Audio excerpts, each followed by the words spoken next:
자, 이제 재화를 진행하겠습니다. 법승TV, 법으로 이긴다는 법승TV의 이승우 변호사 모시겠습니다. 어서 오십시오. 네, 안녕하십니까. 예. 생일 축하드립니다. 고맙습니다. 네. 예, 법으로 많이 이기고 계신가요? 뭐 거의 이기고 있습니다. 네. 네. 승률 높은 변호사랍니다, 여러분. 네. 네. 제도가 없으면 만들어서 이기는 방향을 연구하고 있습니다. 네. 그러니까 어떻게든 이긴다 이겁니다, 여러분. 네. 자, 이인규 회고록 있잖아요. 예, 예. 중수부장이었던 이인규 변호사가 네. 회고록을 썼는데 네.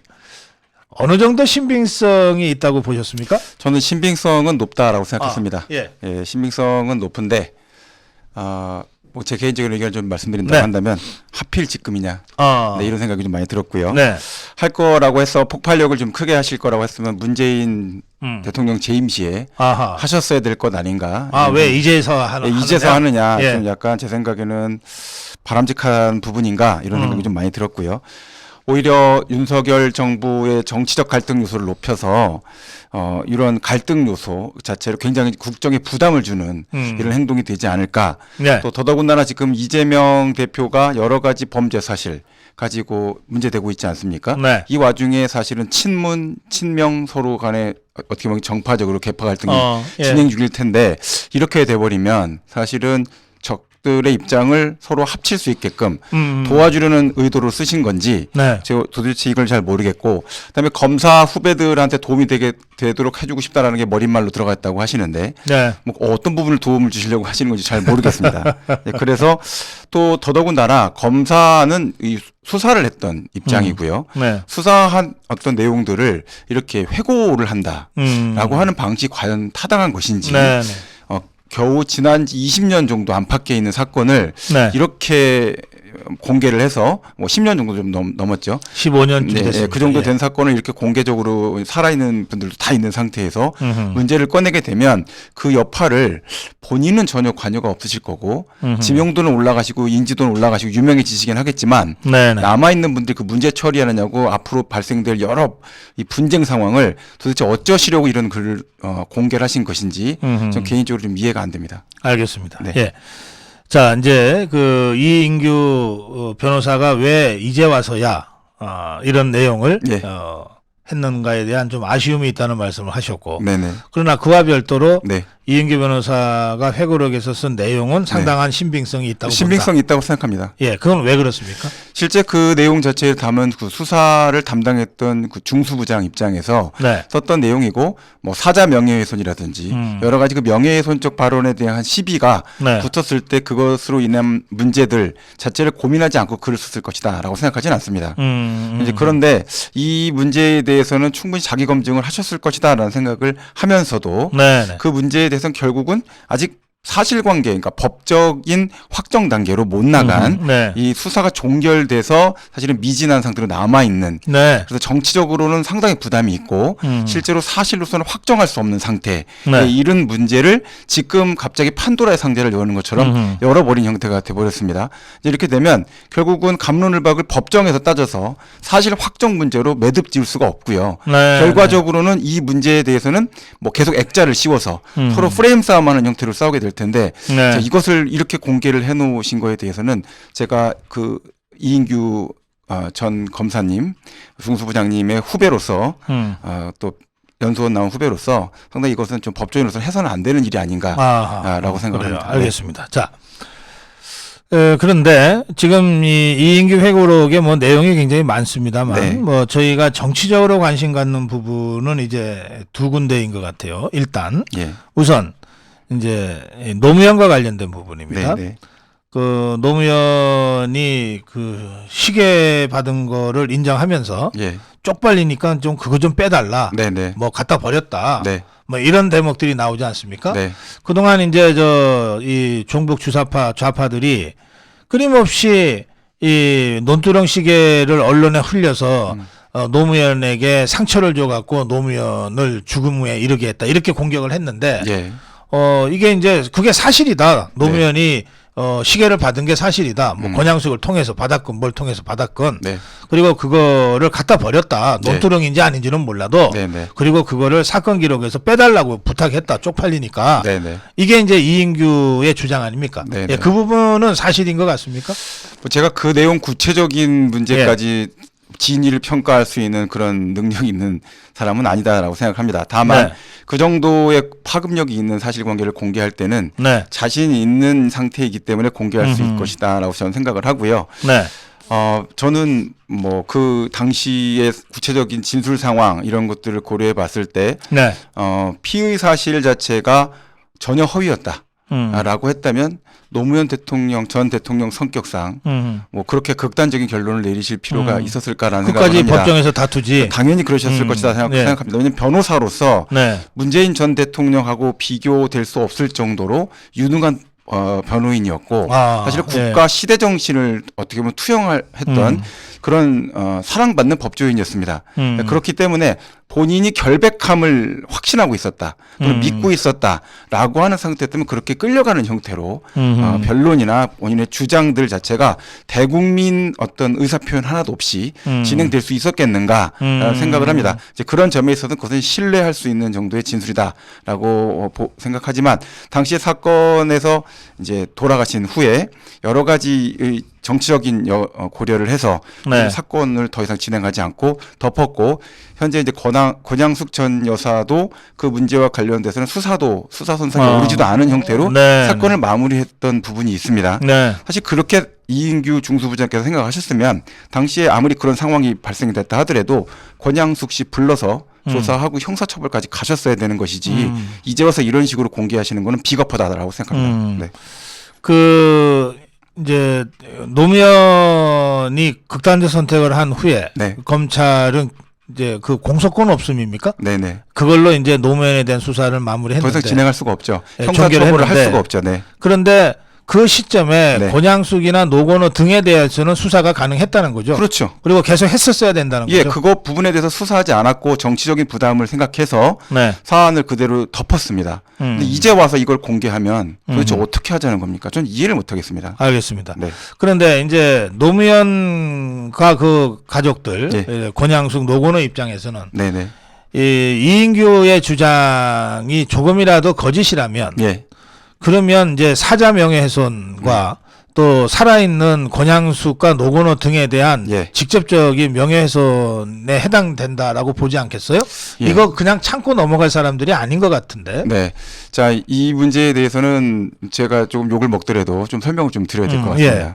첫째로 제가 만약에 이제 권양숙 여사와 그다음에 노건호 씨 입장이라고 한다면 예. 고소 고발 안 합니다. 아, 그래요? 예. 현재 상태에서 검찰 또는 경찰에서 이 사자 명예훼손 관련된 사건을 제대로 수사할 거다라는 믿음을 안 가질 가능성이 높다고 생각합니다. 예. 왜 그렇게 생각을 하냐면 반대 입장에 서 있고 또 해당되는 사실관계에서 프레임상으로도 본인이 별로 유리할 것이 없고 사실관계를 밝혔을 때 사실적시로 들어갈 것인지 네. 또는 허위사실로 주장을 할 것인지 그 부분도 스탠스 잡기가 어려운 문제가 있습니다. 네. 그러면 결국 저기서 취할 수 있는 것은 전략적 모호성입니다. 아하. 예, 모호한 상태를 유지함으로써 여러 가지 동정표를 받는데도 훨씬 유리하고요. 그게 권양숙과 노건호한테 더 유리하다. 훨씬 유리하지 않겠습니까?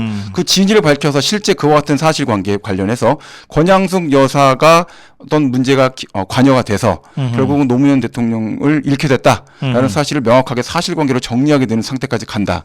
제 가정입니다, 완전히. 네네. 그런 상태로 가는 걸 원하지도 않을 것이고요. 그런 형태에 대해서 사실은 관여했던 제일 큰 문제가 노건호 씨였습니다. 네. 노건호 씨 유학하고 뭐 자녀분들 유학하는 그런 상태에서 네. 뭐 지원을 받았다. 박연차 씨가 어떻게 했다. 이런 내용들이 다 나왔던 거 아닙니까? 네. 결국 그 문제에 대해서 본인이 문제를 제기하면 제기할수록 선명해지면 선명해질수록 더 어려운 문제가 됩니다. 그때 취할 수 있는 방법은 아무것도 안 하는 겁니다. 어허. 그렇게 되면 모든 사람들이 불쌍하게 여기고 그냥 의혹만으로 동정을 갖게 되고 정치적으로 모호한 주장이 난무하게 되겠죠. 그것이 결국은 이인규 전 중수부장이 만든 사태고 또 그다음에 권양숙 씨나 노건호 씨가 원하는 상황으로 치닫게 되는 그런 포인트가 될 거다라고 생각합니다. 그러면 네. 권양숙과 노건호가 이인규를 고소하지 않으면 네. 그 그러니까 권양숙과 노건에 대한 그 수사, 네. 일시 중단됐던 수사는 불가능해집니까? 현재 공소시효가 다 완성되지 않았습니까? 공소시효가 완성된 상태에서 예. 이렇게 하는 것도 저는 참 무책임하다 생각합니다. 네, 이제 그런 상태이고 지금 뭐 여러 가지 문제에 있어서 사실 이 곤란한 입장에 서 있는 경우에 법원의 판단을 받지 않을 수 있는 상태. 네. 서로 놓여져 있는 겁니다. 아하. 결국은 정치적 공방밖에 안 되고 역사적 사실에 대한 다툼밖에 안 되는 거죠. 네. 결국 이렇게 되면은 이건 정파적인 입장에 따라서 결론이 치달을 수밖에 없는 그냥 해결 안 되는 사안이 될 수밖에 없다라고 생각합니다. 네. 그걸 이인규가 모를 리가 없는데. 그 정도 생각하셨겠죠. 예. 알겠습니다. 네. 자, 그건 그렇고. 그다음에 이제 두 번째 이제 논란이 되는 포인트가 문재인이에요. 네.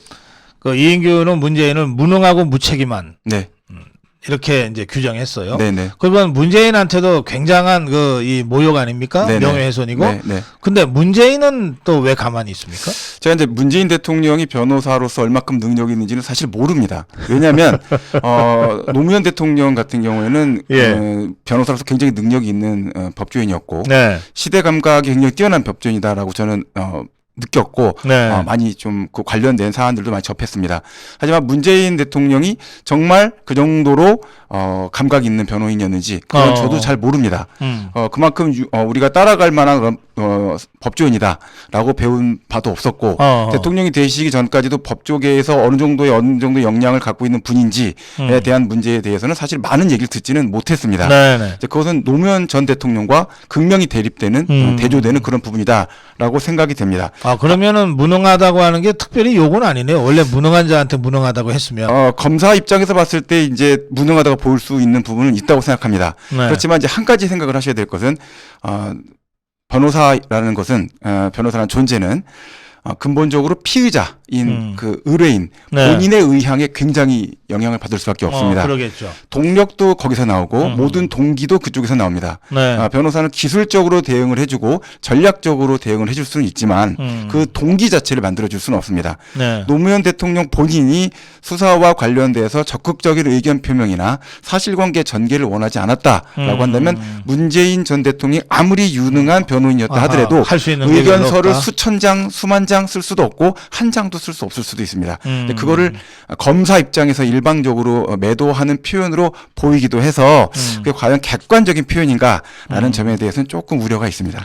이인규가 그 노무현이 극단적 선택을 하기 일주일 전부터 네. 문재인은 아예 근처에도 없었다. 네. 곁에도 없었다 그러던데. 네네.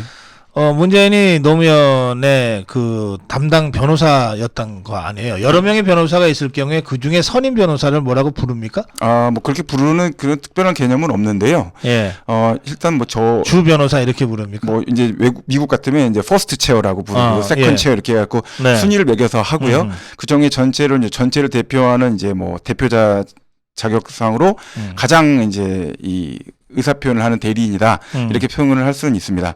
이제 그런데 문재인은 어쨌든 그런 존재였죠. 예 그렇기는 하지만 네. 이제 정무가 아니라 청와대 비서관으로 오랫동안 있지 않았습니까? 네. 민정수석으로 있었고요.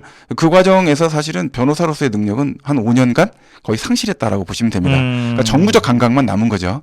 정무적 감각만 남은 상태에서 서면을 쓰라 그러면 사실 서면 잘 쓰기 어렵습니다. 근데 그 문재인이라는 자는 정무적 감각이 없기로 유명했거든요. 그거는 정치적 평가에 대한 거는 뭐 저도 잘 모르겠는데 그냥 시중에 떠도는 표현을 좀 빌려보자면 예. 대법원장을 김명수 네. 대법원장을 임명시켰고 그리고 법무부 장관은 조국 그리고 검찰총장은 윤석열 총장을 시켰다. 그래서 법조인인데 어떻게 법조인 이렇게 잘 모르느냐 평가는 받는 것으로 제가 봤습니다. 네. 알겠습니다.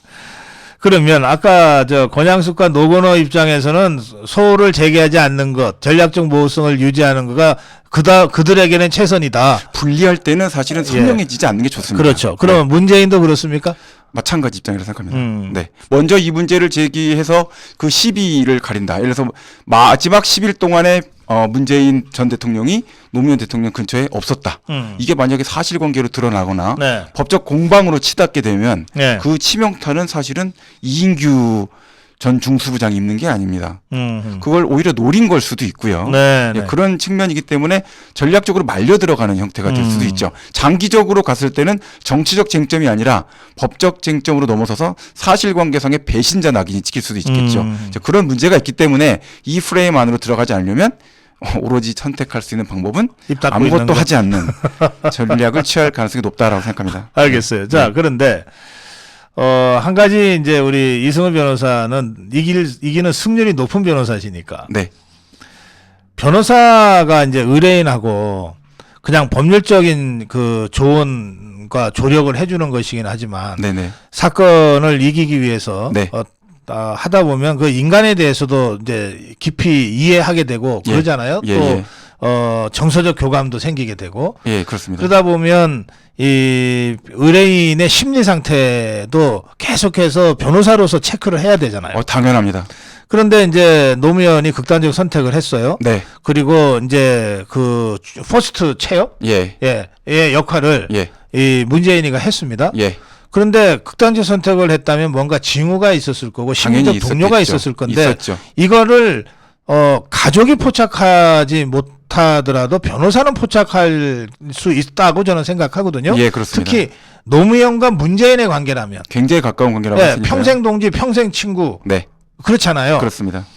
그런데 이자가 그 마지막 일주일을 이인규의 주장대로 아예 함께하지 않았다면 그 심리적 동료와 마지막 순간으로까지 가는 예. 그 상황을 완전히 놓쳤다는 거가 되니까 지금 그렇게 긴박한 상황에서 중수부 수사가 임박해 있고 영장 청구 여부가 막 진행됐던 그런 때로 네. 제가 기억이 나거든요. 그 당시에 저도 그런 상황들을 지켜보면서 네. 이제 뭐 봤던 기억이 나기 때문에 변호사로서 뭐 얼마 되지 않은 상태에서 그 내용들을 봤던 기억이 나는데 만약 그때 10일을 진짜 비웠다라고 네. 한다면 사실은 구속영장 청구가 임박한 의뢰인을 하고 의사소통이 전혀 안 됐다는 얘기거든요. 네. 그거는 변호사로서는 사실은 무능을 넘어서서 그러니까 능력의 문제가 아니라 네. 좀 무책임하다라는 네. 평가를 받을 사안입니다. 만약에 이제 고 박사님 그런 일 없으시겠지만 영장 네. 청구 고 박사님이 받으시는 상황이 된다. 네. 근데 제가 변호사입니다. 네. 근데 10일 동안 연락이 서로 안 됩니다. 자르지. 자르죠. 그게 무슨 변호사입니까? 변호사 아니죠. 그죠? 무책임하게 극치를 보여주는 형태가 되는 거거든요. 그러니까 그 문제와 관련돼서는 만약 그 말이 그러니까 이인규 전 중수부장의 표현이 사실이다라고 예. 한다면 사실은 두 사람의 관계는 이미 갈라선 상태 정도 갔거나 네. 실질적으로는 해임된 상태였다라고 봐야 되지 않겠나라는 생각이 듭니다. 네, 그래요. 그러니까 이인규의 말이 사실이라면 그렇다는 거 아닙니까? 그렇습니다. 그런데 이제 극단적 선택을 해서 병원에서 이제 사망이 이제 그 선언된 직후에 예, 이 노무현의 사망을 알린 자가 문재인이거든요. 네네, 그때부터 이자가 다시 정치적으로 이제 전면에 나서는 거예요. 예, 예, 그러니까 그런 걸 보면 저는 이인규의 말이 사실이라면 이인규의 말대로 문재인은 무능하고 무책임했을 뿐만 아니라 네. 사악하기까지 하다. 저는 그렇게 생각합니다. 네네네. 그 형태가 된다면 사실은 직접적으로 그러니까 그 모든 주장이, 그러니까 이인규 전 중수부장의 말이 사실이다라는 네. 전제 하에서는 사실은 10일 동안 사망 전에 10일 동안 그 고뇌하는 과정에 전혀 관여하지 않다가 네. 사망 직후에 개입을 해서 그때부터 정치적인 유산을 상속받았다라고 네. 한다고 한다면 이렇게 됐을 때는 이거는 사실은 정상적인 이 양식을 갖고 있는 사람 입장에서는 감당할 수 없는 고통스러운 선택이다.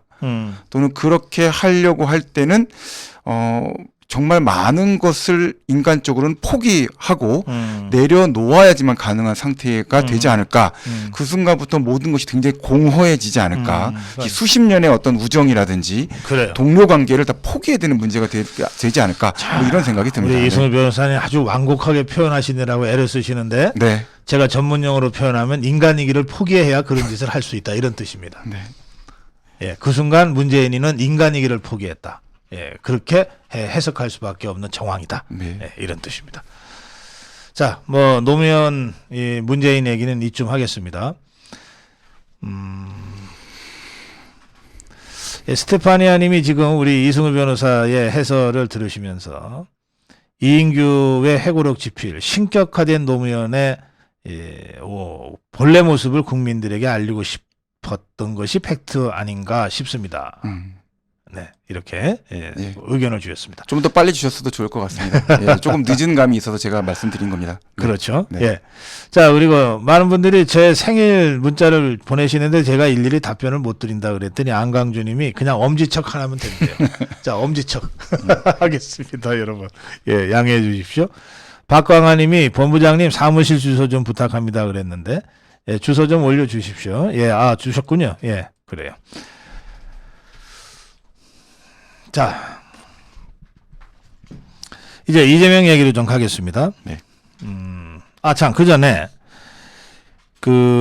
이인규가 이게 거짓이라면 책임지겠다고 했어요. 예, 예. 그러면서, 노무현의 그 조사 장면을 녹화한 영상 기록물이 연구보존돼 있다. 예. 언제든지 공개하라. 내 말이 거짓인지 예. 확인하려면 이렇게까지 했는데, 이 영상 기록물은 이제 증거입니까? 아니면 뭔가 이게 공개가 가능한 영상입니까? 영상 기록물로 존재하는 건 이제 증거로 쓰는 형태는 아니고요. 네. 증거로 쓰는 경우는 이게 서로 법정에서 다퉈졌을 때 네. 이게 신빙 상태가 있었었느냐, 네. 신뢰할 수 있는 그런 정황이 있었느냐, 신용성 보장 관련돼서 확인하기 위한 보충 자료다 보시면 됩니다. 예. 연구 보존돼서 기록으로 보관이 될 것이고, 네. 이제 이것이 이제 공개가 될 수도 있겠죠. 근데 뭐 네. 여러 가지 법 절차를 이제 해결을 해야 되겠지만, 이제 공개를 하는 상황이 발생하게 되면, 많은 분들 중에서는 우리나라의 정서상 네. 돌아가신 분, 그러니까 사망자를 동정 여론이 네, 그거는 아무리 그 사람이 잘못했다 하더라도 이렇게까지 할 필요가 있느냐는 얘기가 반드시 나올 겁니다. 그럴 거라서 이것까지 공개해서 본인 말이 진실인지 여부를 따져보자라고 하시는 게 네네. 예, 중수부장까지 하셨던 분이 하실 말씀은 아닌 것 같습니다. 네. 그래요. 알겠습니다. 네. 공개할 수는 있는 모양이죠? 공개하려면 여러 가지 법적 절차를 거쳐야 되겠죠. 연구 보존했는데 이걸 이제 공개하기 위해서 이제 뭐 국가 기록으로 보존되어 있는 것들을 공개하는 이런 형태로 절차를 예. 밟아야 될 텐데 국가적으로도 굉장한 큰 부담을 갖고 일을 시작해야 될 거다라고 알겠습니다. 생각합니다. 네. 예. 예, 말씀 중에 김영희 님이 예, 풍기인삼, 풍삼정이죠. 예, 연락처 좀 부탁드립니다 하셨는데 연락처 좀 올려주시고요. 자, 이제 이재명 얘기로 가겠습니다. 네. 이번 주 내에 불구속 기소가 될 거다라고 하는 전망 예측 보도가 나오던데요. 예, 뭐 기소는 준비는 다 된 것 같고요. 네. 기소하는 데 있어서 뭐 영장을 재청구하면 할 것이냐 말 것이냐 정도를 아마 고민하셨지 않았을까 네. 생각이 들고 이제 428억을 기소하는 범위로 넣을 것인가 그와 관련돼서 구체적인 진술을 확보할 수 있을까 또 이제 김용이나 또 정진상 씨로부터 그와 같은 진술이 확보될 것인가 법정에서 이와 같은 내용들이 확인되는 부분이 있을까 네. 이걸 좀 기다리셨지 않을까 생각은 듭니다.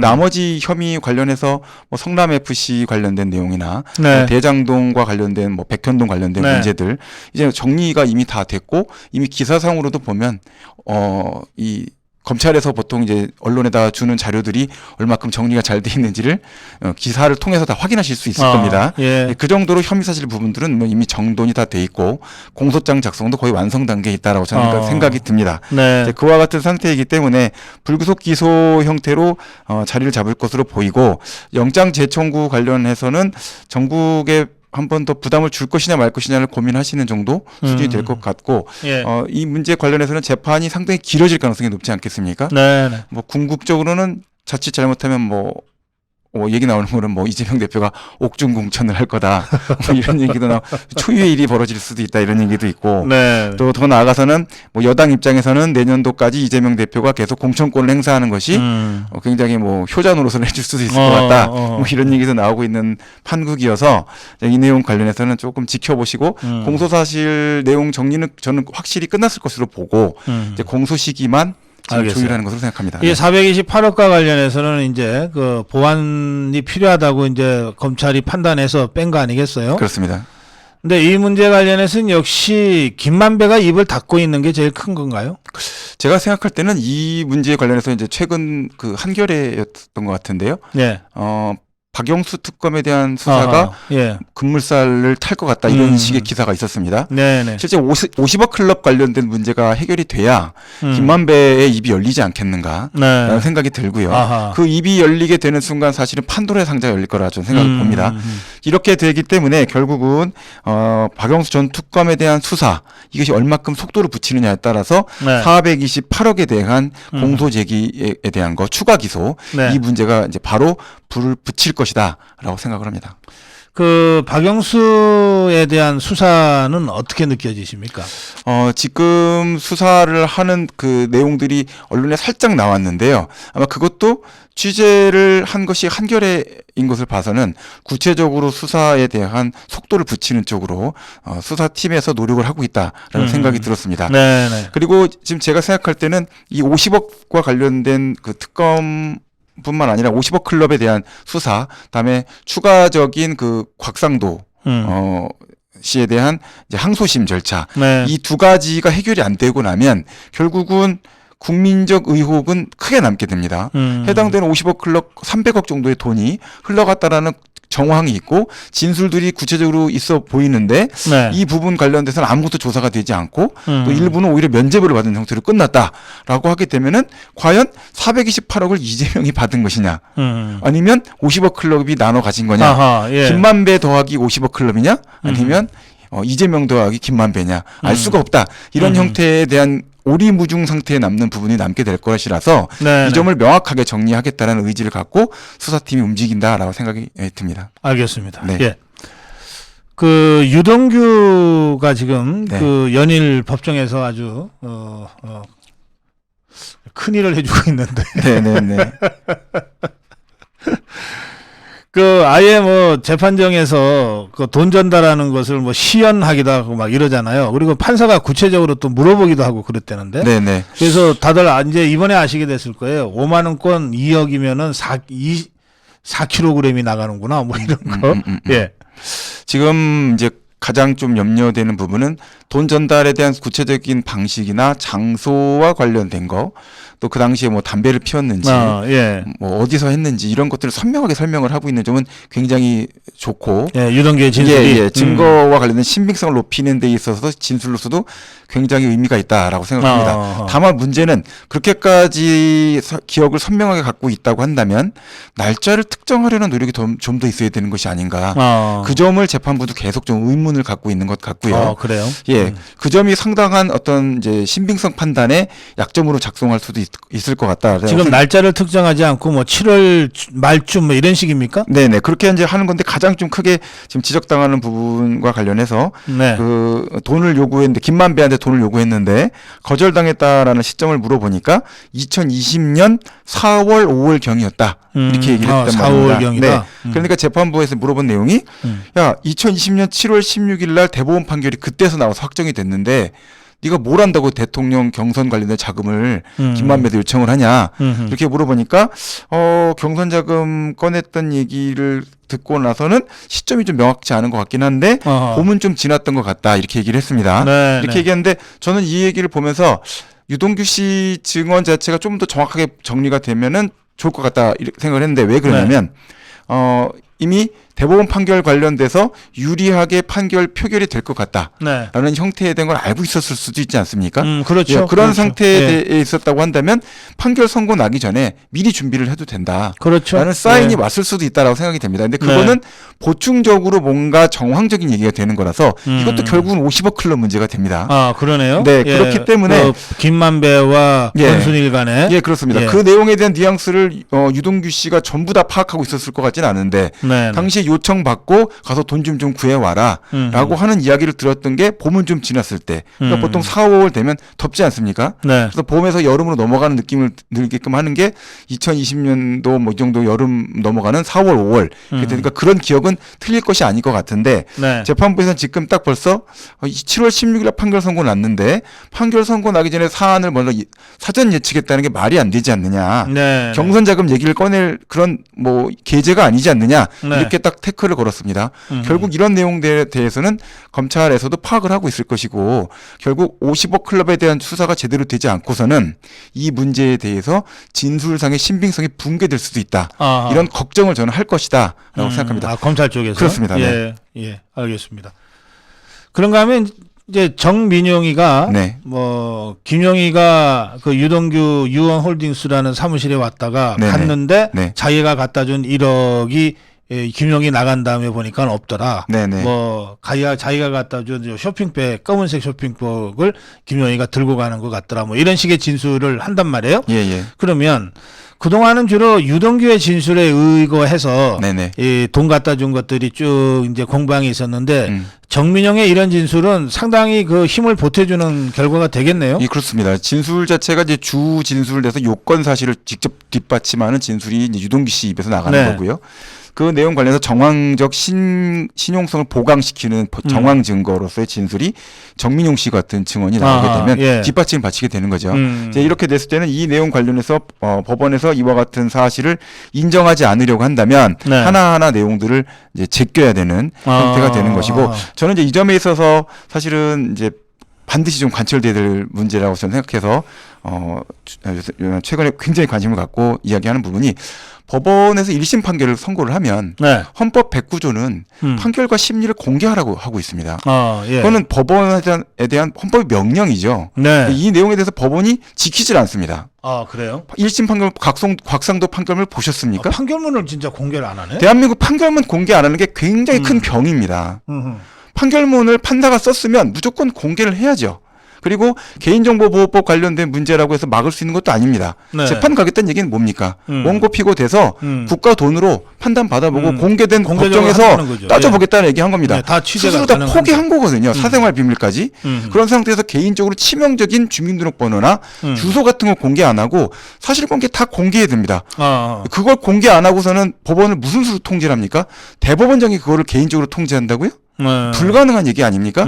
국민들이 직접 확인해보고 학자들이 비판하고 해당되는 변호사들이 다 나와서 설명하고 해설해서 그렇게 해서 사법 신뢰에 대한 걸 진짜 만들어 나가야 되는데 판결문을 공개 안 합니다. 사회적 논란이 되는 판결문 공개 안 하는데 공개 안 하는 것 관련해서 곽상도 씨에 대한 판결문이 국가안전보장하고 관련이 있습니까? 전혀 상관없죠. 네. 선량한 풍속하고 무슨 상관이 있습니까? 네. 그 문제 공개했을 때 여러 가지 문제 생길 게 뭐가 있습니까? 공개 안 해서도 문제죠. 이런 형태에 대한 것들이 위헌적으로 이루어지고 있어서 저는 이건 대법원장 탄핵 사유다라고 생각합니다. 네. 알겠습니다. 예, 당연히 공개해야 될 문서를 그렇군요. 그리고 우리가 보통 이렇게 얘기하잖아요. 검사는 공소장으로 말하고 판사는 판결문으로 말한다. 예. 말을 국민을 향해서 말하는 거니까. 말을 했는데 그게 어디 있는지 알 수가 없습니다. 정명석에 대한 판결문도 JMS 판결문도 공개가 안 돼 있다 보니까 수많은 피해자 계속 나오는 거 아닙니까? 법원은 왜 판결을 해놓고 침묵합니까?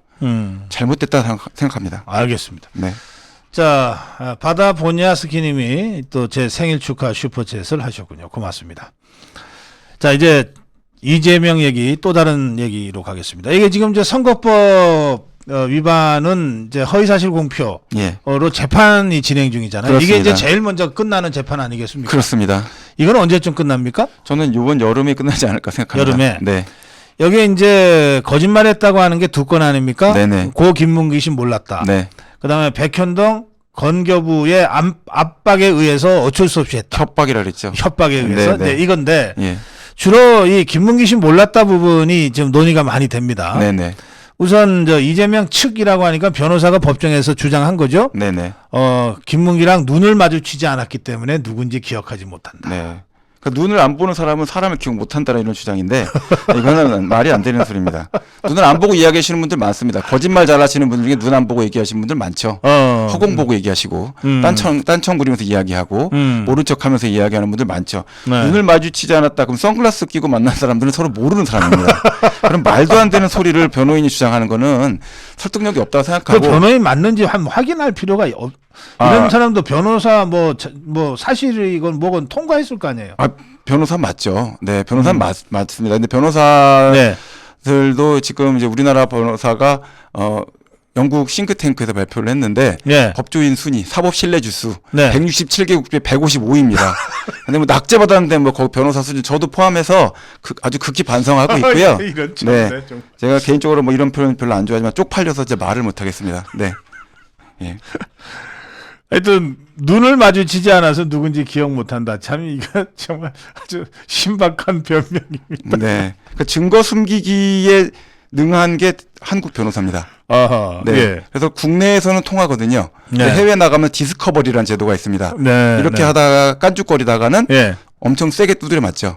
그래서 국내용 소리밖에 못 듣고 기업들도 뭐라고 얘기하느냐. 해외 아웃바운드 나갈 때 한국 변호사 데리고 못 나가겠다. 예. 라고 노골적으로 얘기하고 있습니다. 그 지경이 돼서도 아직도 이러고 있으니까 문제인 거죠. 그래서 제가 고성범 모른다 그러잖아요. 네. 눈을 마주치지 않아가지고. 네, 그럴 수 있습니다. 네. 예, 눈동자를 못 봤기 때문에 난 그 사람인지 식별을 못했다 할 수도 있겠죠. 홍채 인식 기술 때문에 그렇게 얘기할 수도 있겠습니다. 네.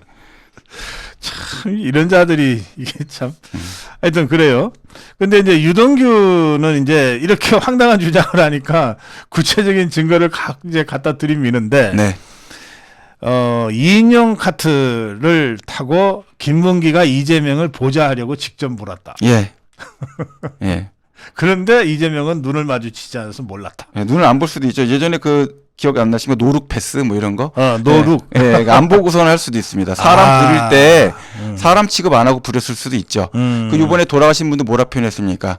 좀 애들 관리 좀 잘해라. 너무 인간적으로 못됐다. 네, 사람으로서 존중이 너무 없다. 이런 표현 쓰지 않았습니까? 사람 취급 안 했을 수도 있죠. 예, 노예 부리듯이 부렸을 수도 있습니다. 뭐 그건 제 추측이긴 한데 네. 그럼 눈 안 마주쳤겠죠. 노비한테 무슨 눈을 맞춥니까? 상전이. 예, 그럴 수는 있겠다 생각합니다. 그러나 그 사람이 자기 사람이라는 건 알겠죠. 예. 참 그래요. 자, 이게 이재명이 정말 이제 이게 벼랑에 몰렸어요. 이런 거를 갖고 변론이라고 하는 걸 보면 예. 진짜 이게 궁색한 거죠. 예, 예. 지금 이런 걸로 이거 이재명이가 김문기 몰랐다고 한 말이 사실이라고 입증을 하려 그러면 이거는 정말 이게 만약에 법정에서 사실로 인정이 된다면 예. 그것도 기네스에 오를 기록 같아요. 법정에서 사실로 인정이 안 되는 게 기네스에 오를 것 같습니다. 제 생각에는. 그래요. 그리고 제가 생각할 때는 이재명 대표는 역사의 죄인이 될 겁니다. 왜냐하면 지금 현재의 대외적 환경 변화가 얼마나 심각합니까? 국민들의 시선을 자꾸 국내로 끌어당깁니다. 이 내용 갖고선 사실 아하. 다퉈야 될 내용입니까? 빨리 인정을 하고 국가와 관련된 여러 가지 주제를 대외적으로 의논해야 될 게 한두 가지가 아닙니다.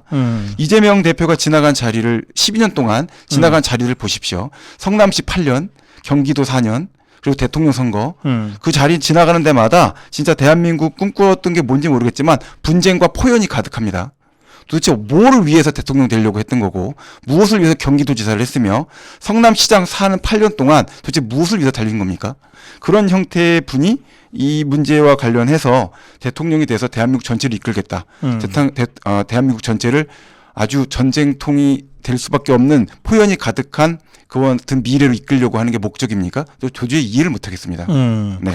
근데 그 민주당의 김용민이라는 자가 있는데 이자도 뭐 법률가 아니에요? 네. 변호사인가 했죠? 예. 이자가 대장동 담당 검사를 탄핵해야 한다고 주장을 했는데 그 이유가 뭐예요? 뭘로 탄핵합니까? 사유라 얘기했습니까? 보통 처분을 하겠다고 그냥 하면 탄핵해야 한다고 목적이 있어야 되지 주장을 않습니까? 했어. 그리고 네. 위법행위가 있어야 되겠죠. 그렇게 할 것 같으시면 김용민 의원께서도 대법원장이나 법관들 탄핵이나 하십시오. 109조 위반으로 해갖고 판결문 공개하고 있지 않는 이 위헌적 관행에 대해서 문제 제기는 하시죠. 제가 볼 때는 그 문제와 관련해서는 네. 국회에서 권한을 갖고서는 탄핵 소추안을 낼지는 모르겠지만 탄핵할 내용이 없습니다. 검사가 수사하고 기소하는 게 위법입니까? 뭐가 위법했다는 얘기입니까? 그런 식으로 판단해서 함부로 떠들면 155위가 아니라 앞으로 167개국 중에 167위 가는 겁니다. 저는 그런 부분에 대한 거는 무책임한 주장을 하면 안 된다고 생각합니다. 대한 변호사협회라고 있죠. 네. 그러니까 이 변호사 편견을 심각하게 떨어뜨린 자들은 좀 징계해야 되지 않나? 본인들도 지금 징계할 수준이 아닙니다. 네. 자, 다음으로 갈게요. 예. 이 탕모식이라는 자 있잖아요. 네네. 예. 이게 어떻게 페북에서 팩트 체크했더니 거짓이다, 가짜 뉴스다 하고 인정을 해버렸어요. 예. 페이스북에서 팩트 체크를 AFP에도 보냈죠. 네. 사안 관련해서 이거는 인정할 수 없는 사실이라서 이거는 허위이다. 그래서 이거는 제재를 하겠다. 이렇게 얘기를 하지 않았습니까? 이 사안 관련해서 이 정도까지 판단받는 게 쉬운 게 아닙니다. 쉬운 게 아니에요. 네, 쉬운 거 아닙니다. 이렇게 해서 페이스북이 적극적으로 개입을 해갖고선 처리를 한다. 뭐 대한민국 정부도 요청한다고 페이스북이 그렇게 하겠습니까? 예. 무슨 우리하고 이해관계가 있다고? 이렇게까지 해갖고 독립기관에다가 팩트 체크했더니 이거 사실관계 아니고 가짜 뉴스다 한 겁니다. 그러면 그거는 본인이 사과하고 빨리 글 내려야 되는 거 아닙니까? 아 그걸 버팁니까? 가짜 뉴스 아닌데요 이러고서는요? 이건 근본적으로 사고방식의 도둑놈이라는 겁니다. 네, 그냥 자기는 좋아요 받고, 어그로 끌어서 돈 벌겠다, 지명도 갖겠다, 정치적으로 이용하겠다, 이런 생각 갖는 거죠. 거짓을 이용해서 다른 사람의 재물을 뜯어내는 거, 사기범 아닙니까? 파렴치범이죠. 네, 사기 도둑놈. 네, 사기범이라는 건 뭡니까? 잡범이라는 얘기입니다. 이런 분이 청와대의 행정관이었다는 게 정말 부끄럽고 창피한 일입니다. 자. 하여튼 이거 페이스북에서 이렇게 가짜 뉴스라고 인정한 거는 저도 처음 봤습니다. 오죽 황당했으면 그랬을 거예요. 그렇습니다. 예. 자 이제 한일회담과 관련해서 이 거짓 선동 이 문제를 좀 짚어보겠습니다. 네. 그 KBS가 이제 그 오보를 했어요. 예. 그것도 그 대통령의 일본 방문과 정상회담이기 때문에 특별히 생중계를 하다 했는데 예. 그 자리에서 앵커가 이걸 가짜뉴스를 퍼뜨렸어요. 네. 이거 어떻게 해야 됩니까? 사임했습니까? 아직 사임 안 한 것 같은데요. 그렇게까지 방송사고 내고도 사임 안 할 수 있는 국가인 게 문제인 것 같습니다. 그 정도 방송사고 냈으면 저 같으면 창피해서 그 자리에서 접고 내려갈 것 같습니다. 생각을 하고 말을 해야죠. 앵커라는 자리는 사실관계에 관련해서 닻을 내릴 정도로 객관적으로 보도할 수 있는 신뢰성 있는 사람이라는 의미 아니겠습니까? 그런 내용 자체를 확인하지 않고 자기 감정 담아서 일방적으로 전달하고 진위 여부 판단을 할 이런 생각도 안 하고 의지도 없다라고 하면 앵커를 하거나 또는 국가 공영방송에 사실은 앵커를 할 사람은 아닙니다. 그 내용 관련해서 아무런 조치가 이루어지지 않고 책임도 아무도 지지 않는다라고 한다면 그게 어떻게 공영방송이고 정상적인 국가의 신뢰성이 있는 얼굴이 될 수 있는 사람이다라고 생각하겠습니까? 저는 그 문제에 대해서는 근본적으로 반성이 있어야 되고 사죄가 있어야 된다라고 생각합니다. 근데 이제 이게 그 생방송 이거 대통령 행사를 생중계하는 거잖아요. 네. 이런 경우에는 보통 그 특별 그 보도 팀이 구성이 돼요. 네네. 그냥 통상적인 뉴스가 아니기 때문에 그러니까 뭐 보도본부장이 직접 TF 팀장이 돼서 그 현장과 실시간으로 이게 생중계가 되는 상황이니까. 예. 그리고 앵커는 인이어 꽂고 거의 그 스튜디오 주조정실에 있는 정치부장이나 또는 보도본부장의 지시에 따라서 이게 이루어지는 거거든요. 네. 그리고 생방송이기 때문에 더구나 이렇게 그 무슨 원고 있잖아요. 또 앞에 있는 프롬프트 이런 거는 있지만 그거는 이제 예상해서 짜는 것이지 실제로 벌어지는 일에 대해서는 이거에 그때그때 실시간으로 뭘 글을 올려주거나 하기가 어렵거든요. 예. 그래서 인이어로 막 급하게도 지시하고 막 이런단 말이에요. 예. 자, 그런 상황이니까 이자가 그 일장기를 향해서 대통령이 경례를 했단 막 이런 식의 이제 황당한 가짜 뉴스를 이제 멘트를 했어요. 예. 그 순간 그 생중계를 하고 있는 모든 스태프들과 보도본부장 그리고 이 경우에는 사장도 실시간으로 들여다보고 있어야 돼요. 예. CCTV를 통해서라도 네. 이게 실시간으로 다 아는 것이 정상이에요. 예. 아는 것이 정상이에요. 그러면 이 시점에서 이제 그 방송 끝날 무렵에 뭐 사과가 있고 또 그 다음 9시 뉴스에 뭐 사과를 하고 예. 이런 정도의 조치로 끝났단 말이에요. 예. 그러니까 지금 우리 이승우 변호사가 말씀하신 대로 KBS 전체가 예. 이 사안이 어느 정도 엄중한 사안인지를 전혀 모르거나 예. 아니면 뭐 뒤로는 야 잘했어라고 했을 수도 있겠다 싶은 거예요. 저도 뭐 그 문제에 대해서는 그렇게 생각이 좀 많이 드는데요. 네. 우리나라의 경우에 이렇게 문제를 만들고 네. 방송을 통해서 공영방송에서 이렇게 실수가 있거나 잘못이 돼도 아무도 책임지는 사람이 없습니다. 이게 비단 방송국만의 문제가 아니죠. 사방이 다 이렇게 가고 있습니다. 네. 아무도 책임지지 않습니다. 잘못을 해도 그럴 수도 있지 뭐. 잘했어. 뭐 실수도 하고 하는 거지. 이런 식으로 가고 있거든요. 네. 그럼 불법행위라는 것이 사실 고의뿐만이 아니라 네. 과실도 포함하는 개념이거든요. 네. 그러니까 저는 근본적으로 형사사건 재판과 관련된 것 처벌도 중요하지만 이럴 때는 막대한 손해배상액을 부과할 수 있는 그런 좀 재판이 이루어졌으면 좋겠습니다. 예. 잘못을 하고 고의 과실이 있고 중과실이 있어도 도대체 처벌을 받지 않는 나라입니다. 아하. 형사처벌 규정에 적용되지 않으면 불법행위가 있어도 정신적 손해를 입어도 피해배상도 제대로 되지 않는 나라입니다. 그리고서 몇 명의 판사들이 어떤 사건은 역사적으로 이렇게 의미가 있으니까 배상해줘. 지돈입니까? 뭐 하는 나라인지 저는 잘 모르겠고요. 근본적으로 현재 진행 중이거나 미래를 향해서 가고 있는 문제에 대해서 피해가 발생하고 있는 문제에 대해서는 우습게 하는 그런 풍조가 있습니다. 네. 모든 분들이 그런 것도 아니고 대부분의 분들은 정말 열심히 하루하루를 진짜 갈아가며 살고 있거든요. 네. 근데 이렇게 방송하는 분들 중에서 책임을 져야 되거나 얼굴로 등장해야 될 사람들이 뻔뻔하게 행동을 합니다.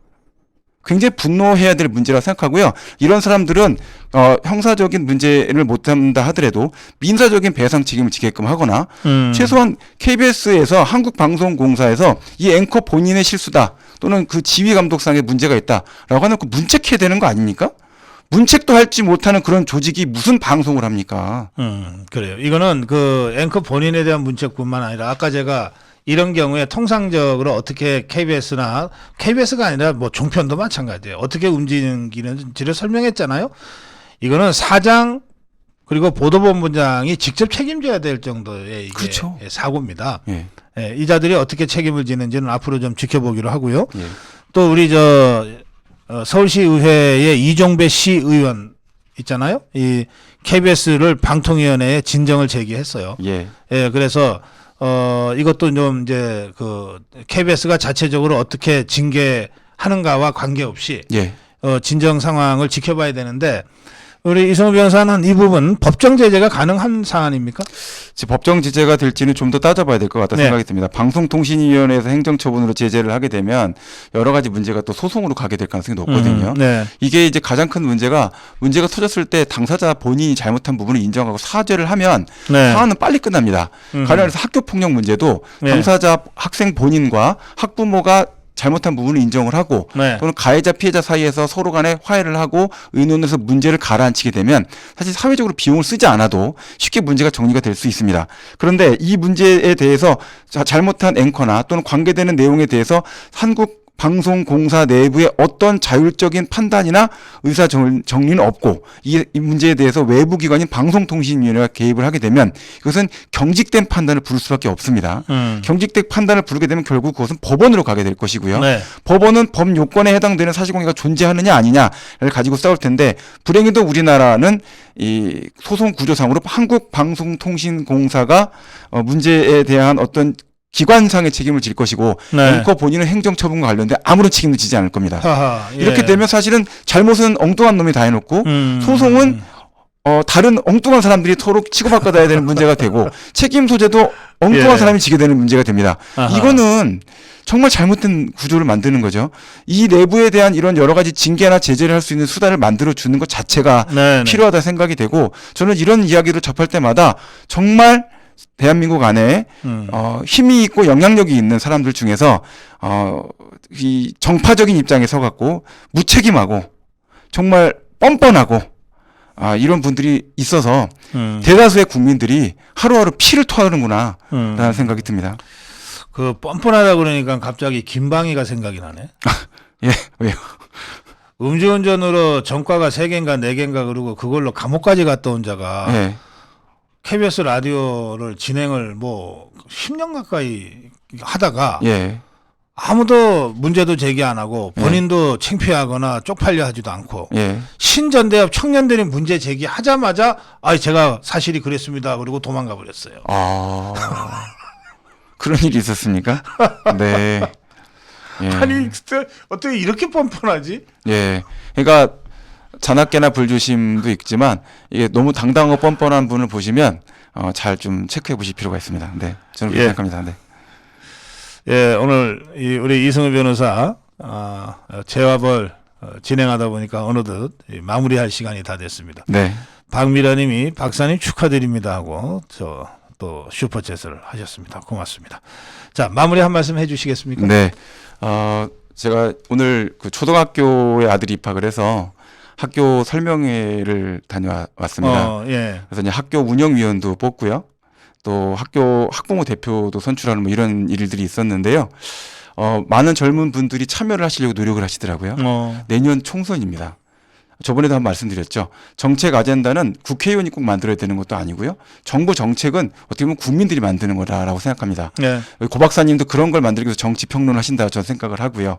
그와 관련된 여러 가지 지역적 현안이나 또는 갖고 계신 여러 가지 어려움들을 공포심을 갖거나 또 혹시 내가 이런 얘기를 하면 사람들이 싫어하지 않을까라고 생각하지 마시고 적극적으로 표현해 주시고 SNS를 통해 갖고 정리해 주시고 토론해 주시면 아마 대한민국이 총선을 통해서 한 단계 업그레이드 될 수 있는 나라가 될 거라 생각하고요. 우리가 중국이나 북한과 같은 국가, 러시아 같은 국가가 되기를 원하지 않는 가장 큰 이유가 뭐겠습니까? 자유로운 의사와 의견과 정책이 문제점을 또 지적하고 해결해 나가는 국가이기를 원하기 때문에 그런 거 아니겠습니까? 선거는 그런 과정이어야 될 거라고 저는 생각이 되고요. 그 점에 있어서 우리 고 박사님 오늘 생일 맞으셨지만 앞으로 건강하게 열심히 더 평론해 주시기를 바라면서 또 오늘 하루 동안 정말 수고 많으셨고 산업 현장 또는 일자리에서 열심히 노력하시고 항상 주변 분들을 위해서 노력해 주시는 이 아미고 회원 여러분께도 경의의 마음을 담아서 인사 말씀드리겠습니다. 감사합니다. 네, 고맙습니다. 송호영님이 속이 확 뚫립니다. 변호사님 그러셨습니다. 네. 예, 이성일 변호사 수고하셨습니다. 네.